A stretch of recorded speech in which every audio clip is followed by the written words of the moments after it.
Mango was a boy who loved living in the forest with his animal friends. He had a cozy tree house that he shared with his best friend, a monkey named Banjo. They spent their days exploring the forest, playing games, and having fun. Mango was happy and content with his simple life. But one day, everything changed. The sky turned dark and stormy, and it started to rain. And rain. And rain. It rained for days and weeks without stopping. The forest became flooded with water, and many animals lost their homes and food. Mango and Banjo watched helplessly as the water level rose higher and higher, threatening to drown their treehouse. "We have to do something," Mango said to Banjo. "We can't just sit here and wait for the rain to stop. We have to help our friends and save the forest." "But what can we do?" Banjo asked. "We're just a boy and a monkey. We don't have any tools or skills to deal with this.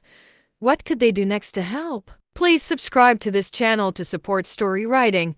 Let's continue with the story. Mango thought for a moment. He remembered that he had seen a map of the forest in an old book that he had found in a cave. He had studied it carefully and learned the names and locations of all the rivers, lakes, mountains, and valleys in the forest. "I have an idea," he said. "There's a river that runs through the forest, and it flows into a big lake at the edge of the forest. If we can find a way to channel the floodwater into the river, we can drain the forest and restore it to normal." "That sounds like a great plan," Banjo said. "But how do we channel the water? We don't have any shovels or pipes or anything like that." Mango smiled. He had another idea. "We don't need any of those things," he said. "We have something better.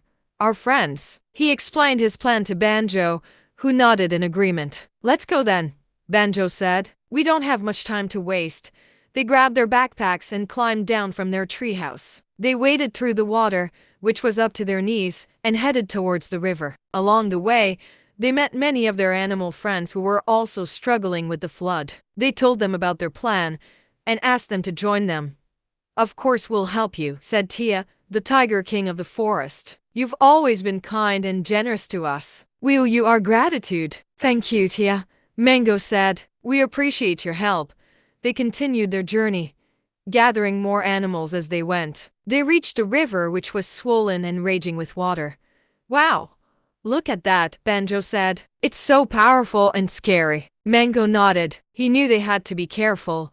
"Okay, everyone," he said. "Listen up. This is what we're going to do." He pointed to a spot where the river curved sharply, forming a narrow bend.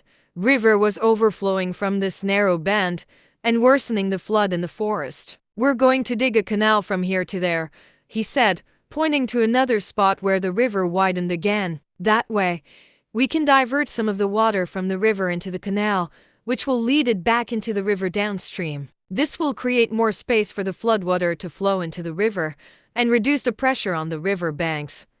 He looked around at his animal friends. "Are you ready?" he asked. They all nodded. "Yes," they shouted. "Okay then," Mango said. "Let's get to work." They divided themselves into teams according to their abilities and skills. The wise old owl was coordinating the operation from the tree. The elephants used their trunks and tusks to dig up the soil and rocks. Elephant Mom and her son Eddie were leading the herd. Their friend Bear Honey and his bear family used their claws and paws to scoop up the dirt and gravel. The beavers used their teeth to cut down trees and branches, and their tails to reinforce the river banks. The monkeys used their hands and feet to carry and place the logs and sticks. Banjo was giving the instructions. The birds used their beaks and wings to transport seeds and leaves. The ants used their mandibles and legs to move grains of sand and pebbles. The fish used their fins and gills to swim through the water and clear any obstacles, and Mango supervised them all, making sure everything was going smoothly and efficiently. They worked hard for hours, digging, carrying, placing, transporting, moving, swimming, catching, clearing, until they finally finished their canal. They cheered as they saw the water flowing from the river into the canal, creating a new stream that rejoined the river downstream. They had done it. They had channeled some of the water from the river, making more room for the floodwater to drain. They hugged and high-fived each other, celebrating their success. But their work was not over yet. Please subscribe to this channel to support story writing.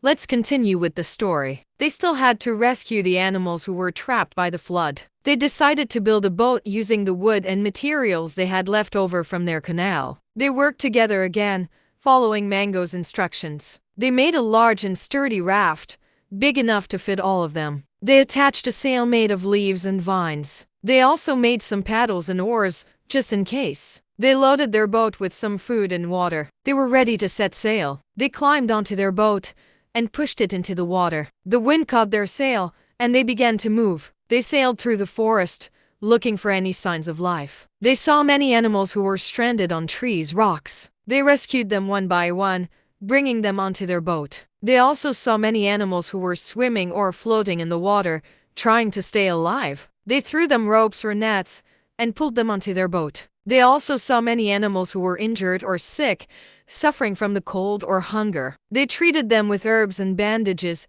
and gave them food and water. They also saw many animals who were scared or sad, missing their families or friends. They comforted them with words and hugs and gave them hope and courage. They sailed for days, rescuing as many animals as they could. Their boat became crowded. They were happy to help their friends, and they felt a strong bond with each other. They were a family. Finally, they reached a hill at the edge of the forest. The rain had stopped, and the sun was shining brightly. The water level had gone down, and the forest was slowly returning to normal. They saw many animals who had made it to the hill before them, waiting for them. They recognized some of them as their friends or relatives. They waved and shouted to them, happy to see them again. They docked their boat and unloaded their passengers. They reunited with their loved ones, hugging and kissing them. They thanked Mango and Banjo for saving them, calling them heroes. Mango and Banjo blushed, feeling shy and humble. "We're not heroes," Mango said. "We're just friends. We did what anyone would do.